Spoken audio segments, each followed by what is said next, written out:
Last 2 weeks ago, we started our two-part series on discernment. And we predominantly looked at our personal relationship with God and how we can discern His voice, how we need to be attentively listening for what He is doing and what He is saying, and then we can move into action when He tells us to do things, and we're called to be obedient. And that message is available. We have a podcast and YouTube, so feel free to check that out. But that's predominantly what we talked about. And to follow that up, and to me, like, if you're going to do a two-part message, my favorite thing, if you're going to ever, you might, is when one's like about your relationship with God, the second one has to be about people. Because Jesus says the greatest commandment is this: love the Lord your God with all your heart, soul, mind, and strength, and love your neighbor as yourself as the second one. It's like that one. And so I really feel like that discernment, that God's speaking, that God's voice comes out through people each and every day. People in our lives every single day. And so as I started to think about that, about hearing from other people, I started to think about how like, if you know Jesus, there's a good chance God is speaking through you. There's a good chance God has spoken through you. In 1 John 4:11 and 12, it actually says this: "Beloved, if God so loved us, we also ought to love one another. No one has ever seen God. If we love one another, God abides in us, and His love is perfected in us." So he talks about this idea, how like love, and we start loving one another, but we haven't seen God. But because God abides in us, when we're with each other each and every day, you get to see Jesus in fellow believers. You get to see Him come out of them. And seeing Jesus and hearing words that they say that sound like what Jesus would say, sometimes is hearing what Jesus would say. It might be a little dim or a little blurry at times, but God speaks through people. And I know last time we talked about how hearing God is more like God speaking to your soul, like speaking to your heart or your mind. There's not like an audible. When God speaks through someone, it is the most audible that I've ever heard God speak. It's the only time I've ever actually heard, like, I don't know how sound waves work, but sound waves channel through and hit my eardrums, and I was like, oh, whoa, and like something jumped in me, and I was like, oh, that was God speaking. And so as we start to look at this, we're going to look at some different ways that God speaks through people. And so he's speaking through those who know Him and love Him, but He can also speak through anyone. In the Old Testament, He speaks through a donkey. So like when I mean anyone and anything. But the first one that I came to is God speaks directly to us. So that could be that when we're thinking about something, or maybe we haven't thought about something, someone comes and says, "Hey, you came to mind, and like I feel like God might be telling me to tell you something along these lines. Does that make any sense?" And I've had times where people say that, and I'm like, "Oh, yeah, that's exactly what I needed to hear." And there's some times where you'll hear things, and you'll get to share them with people, and God shared it with you. And it's like, I'm going to get to be the audible voice of God. Now, we don't want to get prideful about that. But it's exciting to hear from God and to tell our friends. And when it's our friends or close people to us, it's nice and easy, like as far as safety. And if it's something that's encouraging, worst case scenario, you get to encourage your friend. And then it's a really good, godly thing to encourage people. When it's something harder, I think we need to be careful with it, and we need to say, "Hey, God's been telling me this. Does this mean anything, or am I way out of line?" It's not that you're not confident about what you're asking them. It's that you're being sensitive and gracious, that you might not be hearing 100% accurate. But then the second, and one that I think happens a lot more often, is like a direct, indirect hearing from God. So the direct ones are like the prophets who are like, "Israel, you're doing all these bad things, but God's going to provide," and like this, and then they do all these bad things, and they're like, "See, like that was exactly what I said." But the direct, indirect ones are when we hear God speak through a conversation. That when we're talking about something, maybe we're like unpacking something that we're struggling with, and we tell a friend that they say something wise or something that you know is like, whoa, there's something more than just that person saying that in those words. And a good example from the Bible is when Jethro talks to Moses in Exodus 18. It's his father-in-law, and Moses has been like slaving away, doing all this work, doing all this judgment, and then he's like, hey, you should get some people to help you. And Moses is like, oh, that's a good idea. And then they do it, and then the people are at more peace because they can spread it out, and Moses isn't doing it alone anymore. And so, like a lot of the time, we hear kind of indirectly, it's not like a direct word from God that the person had, but it's something sparks up. And it can even come in conversations, I have found, with people that are just like regular people. We're all regular people. But it can come from people who don't know Jesus. Is that Jesus is living in you and working in you, and then they can say something that can spark your imagination for something that God wants to do in your life, and they just might say the right phrase, or maybe that God is just like, I'm going to speak through that person to you right now, and you better listen. And I know in my life there have been so many times in conversation where people have said something to me, and I was like, that was nice of them to say, and then I go home and I don't think anything of it. But one thing that's, I think, a common theme that we'll visit a couple times throughout the message is that we need to be reflecting on conversations and interactions with people, because God is speaking through people. So what about more than just words? What about through actions and service and circumstances? Because I totally think God is speaking in those situations as well. And actually, in Henry Nouwen's discernment book, he talks about this priest named Père Thomas. Père means father in French. And I'm Canadian, so, French things. But he talks about how there's people that are signposts in our lives. He talks about people that a lot of the time are really close to us, whether it's our parents, close friends, or immediate family, which can either be a spouse or it could be like the people in your community that you live with. And he talks about how they give signs which point to the inner life of God. And I know that in my life, I would not be standing in front of you today.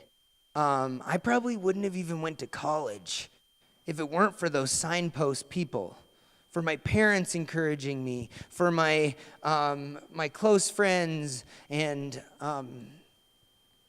without them, I legitimately don't know if I would know Jesus. And so God's spoken through them so many times in my life, and so many times I didn't even notice it. And that's okay. It's okay to notice God speaking way in hindsight and then appreciate it and step forward boldly, more confidently that he is speaking to you each and every day. Because while I'm sure there's a lot of people here that are like, I don't know if I've heard from God, like when I pray, like, if you get down by your bed and put your hands together, like I try really hard and I think hard, but I don't know if I've heard him. But I think it might be a different thing entirely. I'm pretty confident that most people, if not all people here, would say, I think I've heard, maybe I've heard God speak through those close people in my life. And so don't ever underestimate those conversations. There's a lot of wisdom to be had in deep conversations with close friends, and God speaking there. But then, even further still, what about, so we got people that God might be speaking in conversations, or maybe maybe those people, it's in the way that they acted in your life. Maybe it's the way they served you. Maybe it's what you've seen them do and they've modeled an amazing Christ-likeness. But I think there's even more to seeing God work through people than even that still. Don't get me wrong, those things are those are God speaking. But there's even more nuanced and subtle ways that God is speaking through relationships and through others around us. In Galatians 6, 8 to 10, it says this: those who live only to satisfy their own sinful nature will harvest decay and death from that sinful nature. But those who live to please the Spirit will harvest everlasting life from the Spirit. So let's not get tired of doing what is good. At just the right time, we will reap a harvest of blessing if we do not give up. Therefore, whenever we have the opportunity, we should do good to everyone, especially to those in the family of faith. What Paul's saying is that when we focus on living in the flesh, that it's going to be death and decay. But when we focus on life in the Spirit, not in the physical world, but in the spirit world, when we focus on that, things are going to be good. God is going to move. But we shouldn't grow tired of doing good. And so I think that there's something being communicated when we serve as well. And now, to me, we just went on a mission trip. It's easy in my mind to be like, oh, you do a good thing, and you get to model Jesus to someone. You get to share the love of God with someone. And that's God speaking. That's the heart of God connecting with the heart of someone else. And we get to share God's love. Awesome, right? And I'm sure everyone has seen times when they've been served by someone and they've been like, whoa, that person really shared the love of God with me. That person served me in like an amazing way. And I know that God was working in that. But I think there's an even further level to service where we start to hear from God through us serving. It's not that we are just hearing from God and we're like, okay, God, I'm going to go do this thing. I'm going to go on this mission trip. And then you go and do the mission trip and you're like, oh, I'm like the voice of God. It's so good. It feels so good. Because let's be honest, it feels good to be productive. It feels good to do God's work. It feels good to make people smile on trips. But it's also important to know that when we're serving, a lot of the time we're also being spoken to through the people that we're ministering to, the people that we're interacting with, the people that we're trying to help out. And further on the point kind of Galatians, I think, is in Hebrews 13, 1-3, it says, keep on loving each other as brothers and sisters. So it's kind of got a similar thing, right? Don't forget to show hospitality to strangers. For some who have done this have entertained angels without realizing it. Remember those in prison as if you were there yourself. Remember also those being mistreated as if you felt their pain in your own bodies. And so as we continue to love people, I think there's a further thing where we start to empathize with people, right? As we minister with people and to people, God speaks to us through our empathy. And he says, like what the author of Hebrews says here, he says, hey, if someone's in prison, like put your mindset in the place of someone in prison. If they're being mistreated, think about what it's like to be in that painful position. And we get immersed, and we get God speaking to us through our heart that is for people, but then that empathy also starts to speak back to us. The second verse talks about how there's those who have entertained angels. And I think there's a hiddenness to Jesus in those that we interact with each and every day. Whether it's someone we're serving or someone we're reaching out to. We talked about earlier in the year, school year, about being made in the image of God and how all have been made in God's image. And it's been marred by sin. But those who know Jesus start to unveil more and more of that image. And I think that there's some connection through us being made in God's image and us connecting with people, that God starts to give us a heart for them and starts to speak back to us. That when I think of hidden nature in Scripture, there's two passages in the gospel that just ring through my mind, and that's the way that Jesus kind of like sneakily walks along these two disciples on the road to Emmaus.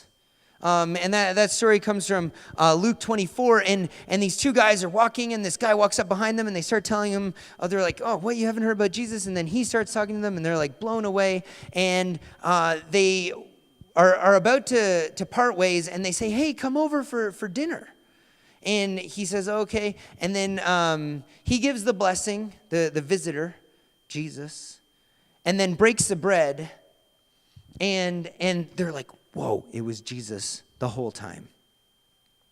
And I think it's amazing the way that they interacted with him and they invited him in. And there's like a hiddenness to Jesus. But then an even further time that we see Jesus' hiddenness in people is when Jesus is talking in Matthew 25, and he says there in the last days, there's going to be two sides. There's going to be sheep, and there's going to be goats, and they're going to be on the right and the left. And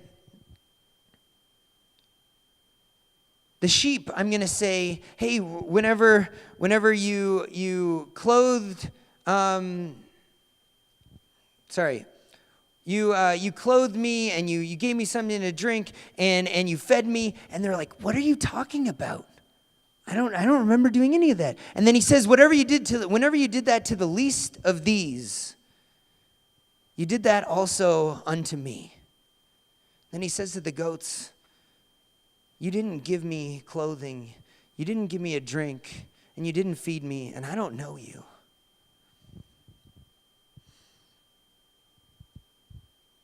And the more that I think about that, the more that my heart breaks for those who don't know Jesus, but the more that it makes me want to serve each and every person that I interact with. It makes me want to go out and just do every single possible thing for everyone I encounter. Not only because they need to know Jesus, but also because I want to be one of the sheep. I want to serve in a way that I hear that. And I think there's ways that we do life and we're serving people that if we're doing like the hearing from God that we talked about last week and we start being obedient to God, it just becomes natural. It becomes part of who we are, is we start living out a life that looks like Jesus's, and we start serving people. And on this last mission trip that we went on, we went to go serve some people, right? And I wanted I've been on trips. I know okay, we're going there to learn a lot too, and to be spiritually fed, and but also serve. And so if you haven't heard about our LA trip, we the first big thing that we did was we drove on Sunday. We arrived on Saturday, drove on Sunday for about 6 hours to Mesa, Arizona from LA. And we spent the night there. And then we helped this church get ready for their big Tuesdays that they've been having lately. And that's because they've been taking in asylum seekers. They've been taking in, they started taking in one bus from ICE. And now they've been taking two buses pretty frequently, either every week or every other week. And up to the time that we had gotten there, they had taken 800 people in a 5-month span. Because they just heard that they were getting dropped off at the Phoenix bus station and just to fend for themselves. So they started taking them in a couple other churches in the area. And we helped them get ready. They've been getting donations for clothing. So some people sorted all the clothing, and there were some other things that we did around their building. And then on Tuesday, which is the big day, they were like, it's going to be busy. You're going to be exhausted. It is going to be like probably nothing else you've ever done. And I'm like, all right, I'm ready. I was like mentally preparing. I'm like, I've got to get a solid 8. Didn't get that many hours of sleep, but I was like getting ready for it. And like the buses arrived the next morning, and first of all, I know that God was speaking to our entire group when the people got off the buses. That just seeing these people that had been detained for some of them a week, some of them 2 weeks, some of them 3 weeks, and they hadn't gotten showers, and they barely got any meals, and it's really moving and heartbreaking. And I know that God was working in our group, and I was tearing up, and I was like, okay, God, like I pray that we can love as best as we possibly can today. We actually have a picture of the ICE bus. They don't feel like they're even treated like people, the way that they come off the bus. I think there's a picture. Oh, yeah, right there. And see, like, that guy in the blue, he's not an official. He's the pastor at the church. He's an awesome dude. So these buses, they have blacked out windows. I don't know if they can see out. We definitely can't see in. And they pretty much just like get them off the bus. These people come in, and they have literally one backpack to their name now. And they're seeking asylum because the majority of them are from gang-ridden areas in Guatemala. And they came off the bus. We had a service, and then we were supposed to be like, oh, after service, it's going to be big. And there were some people that got to do clothes sorting or giving out clothes to people. And then the majority of us were like, all right. And I literally was like walking around. I'm like a pacer. I actually have to stay, like, since when I started preaching, I'm like, okay, I have to stay 2 steps from my thing. Otherwise, I'll just do like this the whole time.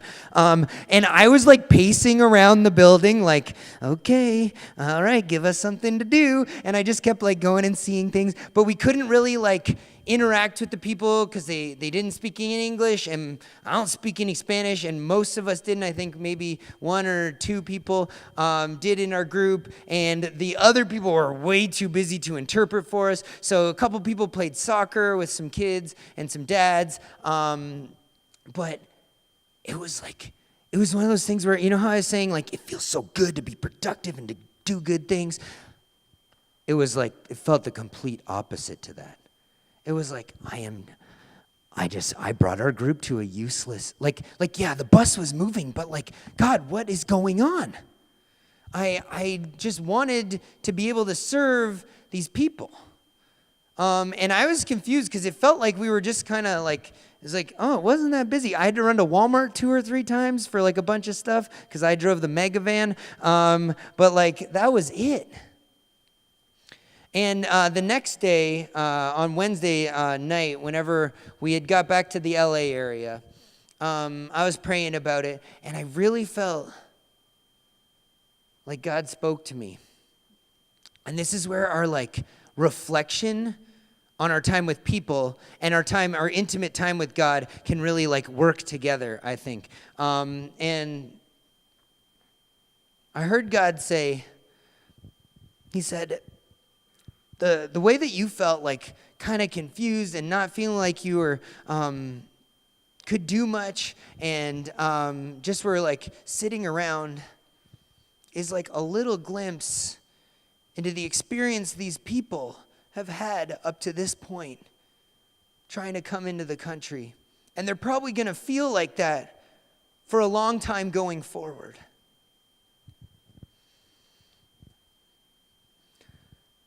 And I know that I'm so confident that was God speaking.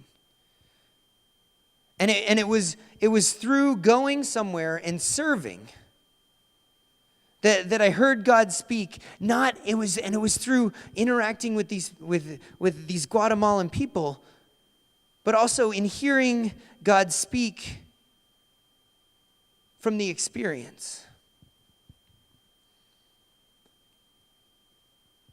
My encouragement to you this week and the application I think that we can do is to never underestimate what God might be speaking to you in a situation or through an interaction with someone. Never underestimate how God might want to move you or tell you something. And be sure to reflect. Be sure to look back on your last week or maybe your last month and say, God, are there any significant interactions that I've had? Are there any times that you've been teaching me something or been speaking to me through an experience or through an interaction? And he'll start showing them to you. I've been praying about this all week, and then on my way here, so our special snack tonight, we're having cereal after, because that's what I wanted to have. And there's milk, too. I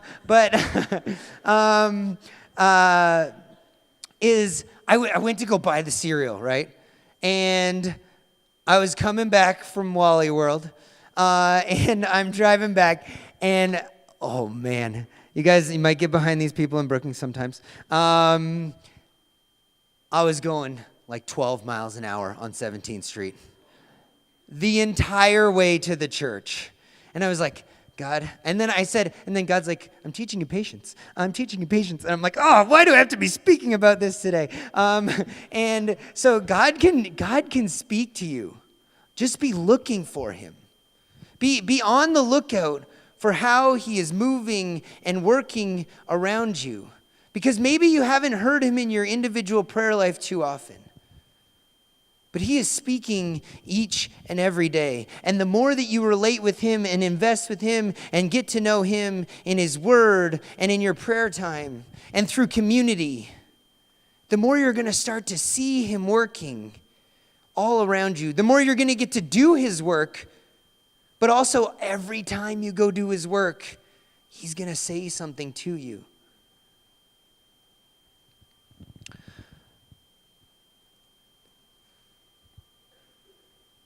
And so you get to pour into people. And that's our mandate, right? Is to love God and to love people. And when we're loving God well, we can't help but love people. You can't help but pour into others' lives. And I think an amazing thing is that when we're pouring, far more than not, we get poured back into. We get to hear from God. We get fed back in. I find, for me, it feels like way more than I give out. And in my time here at Oasis, I've got to do a lot of pouring, and it has been a joy, a great joy. And I thank God every day for that. I thank God for all of you.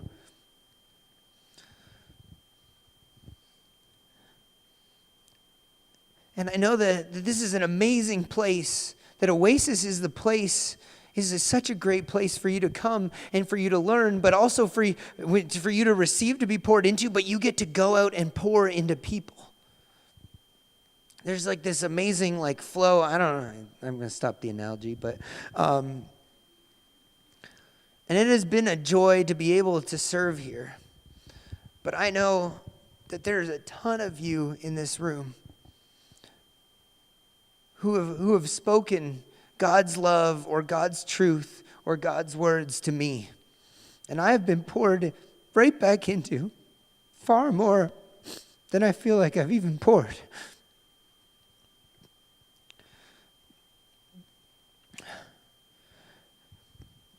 Sorry. But my prayer is that you would go from here and that you would be attentive, looking for where God is moving. And the more that you look for it, the more you're going to find God moving. And the more you're going to want to relate with people and relate with God. And it just starts to snowball. And this is an amazing community to be connected to find community with. And to have brothers and sisters in Christ for the rest of the days of your life, even though we're all gonna splinter off and go to different ways.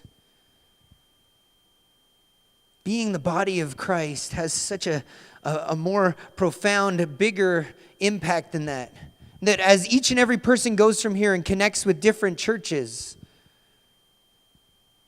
we get to see in like these little ways when we go somewhere else, the way that the whole body is connected, the way that God is moving.